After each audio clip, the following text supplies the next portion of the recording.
দেশের কোটি কোটি মানুষ এখন রেশন ব্যবস্থার ওপর নির্ভরশীল। বিশেষ করে দরিদ্র ও প্রান্তিক পরিবারগুলির কাছে সরকারি রেশনই দুবেলার অন্ন সংস্থানের অন্যতম প্রধান ভরসা। এবার সেই রেশন কার্ড ব্যবস্থাতেই বড় পরিবর্তনের পরিকল্পনা করেছে কেন্দ্রীয় সরকার।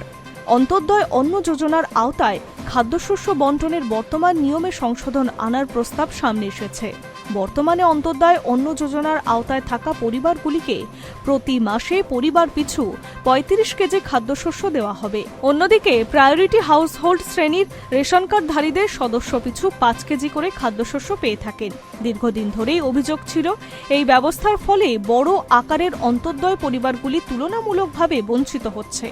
কারণ পরিবারের সদস্য সংখ্যা বেশি হলেও তারা মোট ৩৫ কেজি বেশি খাদ্যশস্য পায় না। এই অসঙ্গতি দূর করতেই নতুন প্রস্তাব নিয়ে এগোচ্ছে কেন্দ্র সরকার। Department of food and public ডিস্ট্রিবিউশনের তরফে ২০১৩ সালের ন্যাশনাল ফুড সিকিউরিটির অ্যাক্ট সংশোধনে প্রস্তাব আনা হয়েছে।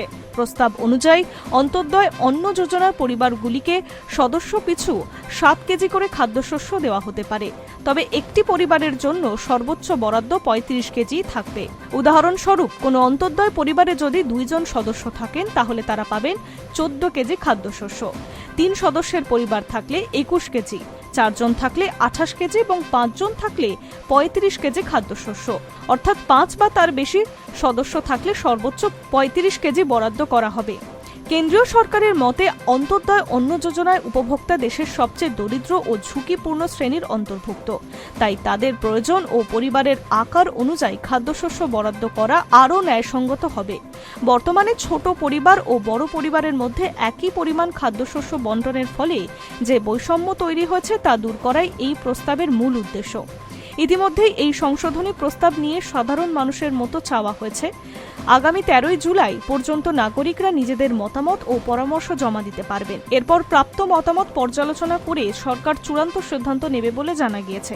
বিশেষজ্ঞদের একাংশের মতে এই পরিবর্তন কার্যকর হলে বৃহত্তর অন্তোদয় পরিবারগুলিকে অনেক বেশি সুবিধা পাওয়া যাবে।